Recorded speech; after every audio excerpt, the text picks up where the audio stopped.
Subscribe कीजिए कुंडलिनी जागरण को और प्रेस कीजिए बेल आइकन को, जिससे कि आपको मिल सके हमारी लेटेस्ट वीडियो सबसे पहले।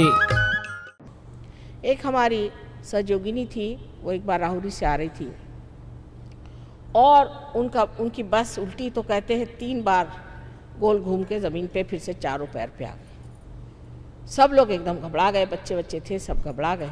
ड्राइवर घबरा के भाग गया और चाबी गाड़ी में थी। तो सब बिल्कुल जब देखा कि किसी को कोई चोट नहीं आई, कोई क्षति नहीं आई, सब हैरान।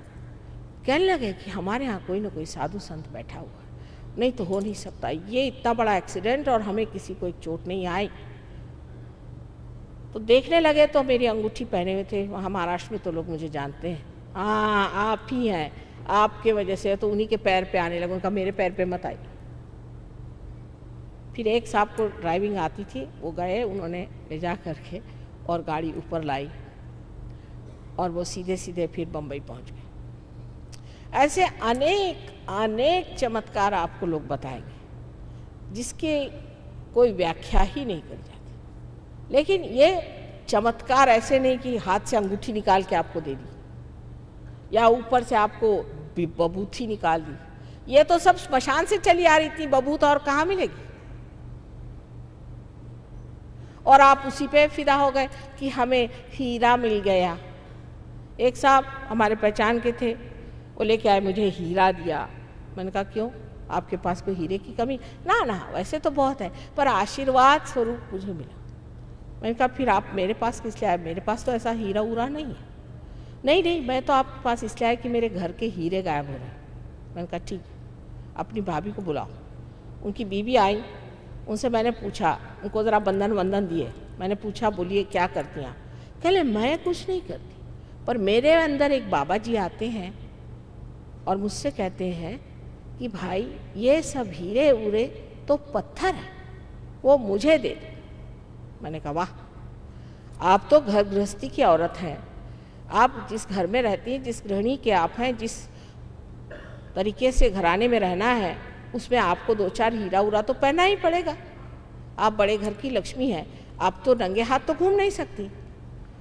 और आप इतनी बड़ी डॉक्टर हैं, आप ये नहीं समझ पाती हैं कि अगर ये आपके लिए पत्थर है तो इस सन्यासी बाबा के लिए तो ये बिल्कुल ही बेकार चीज़ होनी चाहिए। वो आपसे क्यों ले रहा है? तब उनके दिमाग में ठनका, हाँ ये तो बात है। मैंने कहा अब तो गए सो गए, अब मेहरबानी करके उधर जाने की ज़रूरत नहीं। लेकिन उसके बाद भी पतिदेव को हार्ट अटैक आया, उनको ये बीमारी हुई, वो बीमारी हुई। लेकिन लोगों का पागलपन है कि हीरा लेने, आज तक किसी भी साधु संतों ने, अवतरणों ने हीरा दिया सो सुनती नहीं हूँ मैं। ये पता नहीं कहाँ से प्रचलन हो गया। शिरडी के साईनाथ ने एक बार पानी से दीप जलाए थे। ये बात सही है, ये हो सकता है। अभी मैं इटली गई थी, वहाँ पर वहाँ के जो मुख्य थे संचालक वहाँ के टेलीविज़न के, उन्होंने मुझसे कहा कि माँ आप पहले मुझे पार कराइए, फिर मैं आपका प्रोग्राम कराऊंगा। मैंने कहा अच्छा, एक क्षण में पार हो। मैंने उनसे कहा कि देखिए मैं चाहती हूँ कि आप पार होने से पहले कृपया एक काम करिए कि थोड़ा सा मैं आपको पानी देती हूँ, वो आप पी लीजिए।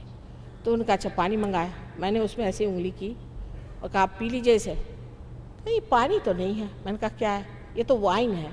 मैंने कहा वाइन नहीं, ग्रेप जूस है, आप पीजिए। कह ले रहा ऐसे कैसे हो सकता है, पानी का ग्रेप जूस कैसे हो सकता है? मैंने कहा क्यों नहीं हो सकता, ये चमत्कार हो सकता है, पर किसी को हीरा दे के बेवकूफ़ बनाना ये चमत्कार नहीं। तो आनंद जो अपने हृदय में है वो पाने के लिए आत्मा को जागरूक करना चाहिए। आत्मा क्षेत्रज्ञ है, वो सारे क्षेत्र को जानते हैं और वहाँ से वो देखते रहते हैं। लेकिन जब कुंडलिनी की आभा वहाँ पहुँचती है तो सारा ही क्षेत्र आलोकित हो जाता है, मनुष्य का जीवन ही बदल जाता है, उसकी सारी जो प्रायोरिटीज़ है वो बदल जाती है और वो एक नए तरह के जीवन में उतरता है, उसका परिवर्तन हो जाता है। इस परिवर्तन का होना नितांत आवश्यक है। आज हम देख रहे हैं कि दुनिया में कोई भी चीज़ पकड़ी नहीं जाती। समझ ही नहीं आता कि ज़मीन है कहाँ, हम कहाँ खड़े हैं। ये ज़मीन आपकी आत्मा है जिसे आपको खोजना है और पाना है, और पाने के बाद उसमें स्थित होना है। अब बहुत से लोग सहयोग में आते हैं जबकि मैं भाषण देने आती हूँ, न जाने क्यों मुझे सुनने हज़ारों लोग चले आते हैं, पर उसके बाद चिपकते बहुत कम है। गोंद लगाकर भी नहीं चिपकते और अपनी वृद्धि नहीं कर लेते, न जाने क्या बात है। तो किसी से पूछा, भाई क्या बात है? मैं तो गया था आपके प्रोग्राम में, मेरी जागृति हो गई, पर अब तो मुझे कैंसर हो गया है। तो मैंने कहा, अब क्या फ़ायदा?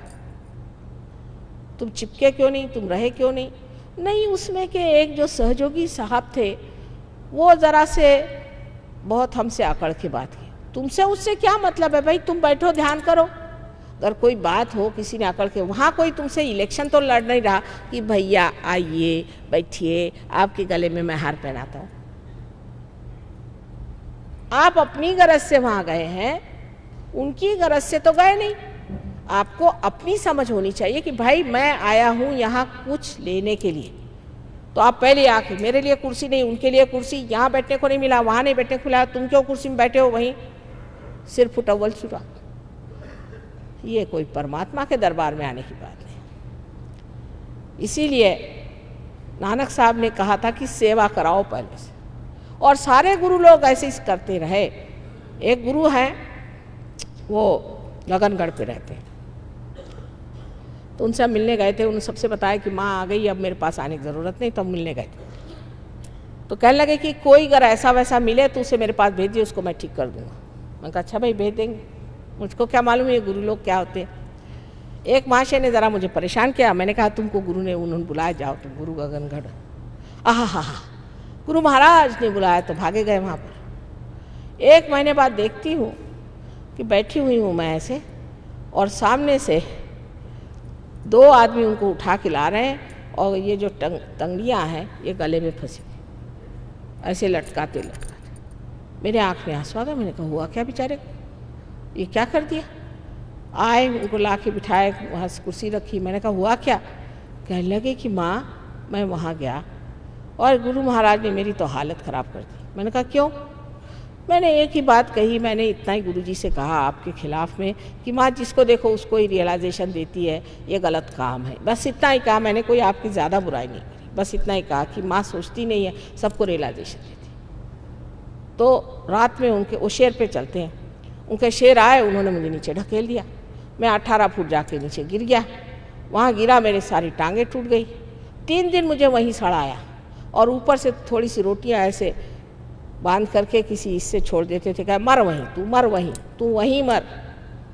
पहले मैं तो तंग आ गया, मैं कब उठाते मेरे को पता नहीं। फिर 2-4 आदमियों को भेजकर मुझे उठाया और नहला धुला के कहा अब अपनी माँ के पास जा, लेकिन ये दोनों तंगड़ियाँ अपने गर्दन में डाल के लटकाते हुए वहाँ जाना, वही तेरे को ठीक करेगी, मैं नहीं करने वाला। दूसरे एक महाशय जी को भेजा, तो वो आए 15 दिन में एकदम से लकड़ी हो के। मैंने कहा हुआ क्या भाई? कहले माँ मेरे बस के गुरु नहीं। मैंने कहा क्या हुआ? कहले उन्होंने मुझे बताया कि यहाँ पर एक मंदिर है शिव जी का, उसको जा कर के रोज़ 2 बाल्टियाँ ले जाओ और धो, और वो 3 मील ऊपर चढ़ के जाना पड़ता है, तब वो मंदिर में धोता था। धोते धोते 15 दिन में मेरा ये हाल होगा, मेरे बस का नहीं, मेरे हाथ थर थर थर काँप रहे।